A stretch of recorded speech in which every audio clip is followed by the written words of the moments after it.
Assalamualaikum warahmatullahi wabarakatuh. Perkenalkan, kami dari kelompok 11 dengan saya sendiri, Nurmailin Safratiwi, dan teman saya yaitu Rifka Nurwahida Lutfiani. Baik, di sini kami akan membahas tentang tesis, antitesis, dan sintesis. Tanpa berlama-lama lagi, materi pertama akan dibahas oleh teman saya yaitu Rifka Nurwahida Lutfiani. Terima kasih kepada moderator atas kesempatannya.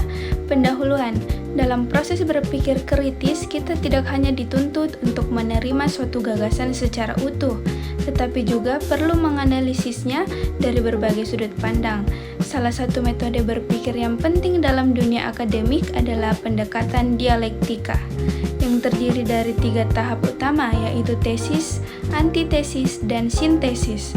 Ketiga konsep ini membantu kita memahami suatu permasalahan secara lebih mendalam dengan cara mengemukakan pendapat awal, mempertentangkannya dengan pandangan yang berlawanan, lalu menyimpulkan keduanya menjadi solusi yang lebih komprehensif. Untuk presentasi kali ini, kami akan membahas 3 hal. Yang pertama, pengertian dari tesis, antitesis, dan sintesis. Yang kedua, langkah membuat tesis, antitesis, dan sintesis. Yang ketiga adalah contoh dari tesis, antitesis, dan sintesis. Pembahasan yang pertama yaitu pengertian dari tesis, antitesis, dan sintesis. Tesis. Tesis adalah pernyataan awal, ide pokok, atau pendapat dasar yang menjadi titik awal dalam proses berpikir dialektis. Ciri-ciri dari tesis, yang pertama bersifat positif atau afirmatif, menyampaikan pandangan tertentu. Yang kedua didukung oleh argumen atau alasan logis. Yang ketiga menjadi landasan awal dalam diskusi atau analisis ilmiah. Selanjutnya, antitesis. Antitesis adalah gagasan atau pandangan yang berlawanan atau menentang tesis. Tujuannya bukan semata-mata untuk menyanggah, tetapi untuk menghadirkan perspektif alternatif sehingga analisis menjadi lebih kritis dan mendalam. Ciri-ciri dari antitesis yang pertama yaitu memberikan kontra-argumen terhadap tesis. Yang kedua, menguji validitas atau kelemahan dari pernyataan awal. Yang ketiga, membuka peluang untuk diskusi yang lebih luas. Baik, di sini saya akan melanjutkan pemaparan materi yang sebelumnya telah dipaparkan oleh teman saya. Pengertian sintesis.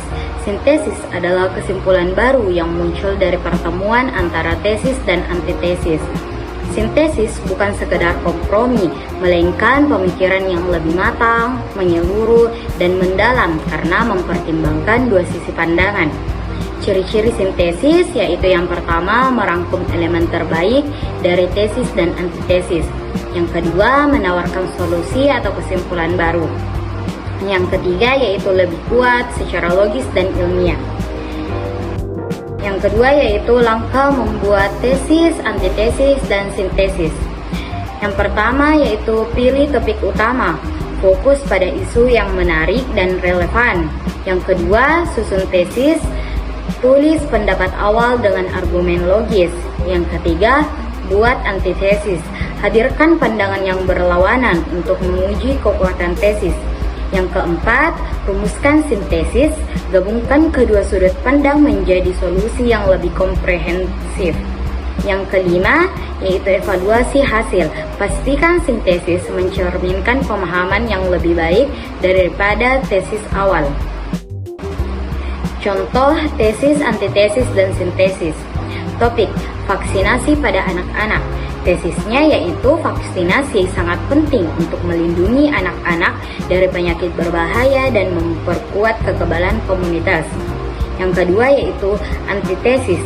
Contohnya, vaksinasi dapat menimbulkan efek samping tertentu sehingga beberapa orang tua merasa khawatir untuk memberikan vaksin pada anak mereka. Yang ketiga yaitu sintesis. Meskipun vaksinasi memiliki resiko efek samping, manfaatnya jauh lebih besar dalam mencegah wabah penyakit. Dengan edukasi yang tepat, orang tua dapat membuat keputusan yang lebih informasional dan rasional. Jadi sebagai kesimpulan dari pembahasan kita kali ini, yaitu tesis, antitesis, dan sintesis, merupakan 3 tahap penting dalam proses berpikir kritis dan ilmiah.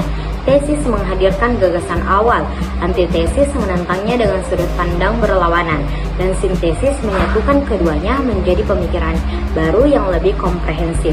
Melalui proses ini, kita tidak hanya belajar melihat suatu masalah dari satu sisi saja, tetapi juga mampu menemukan solusi yang lebih rasional, objektif, dan relevan dengan realitas.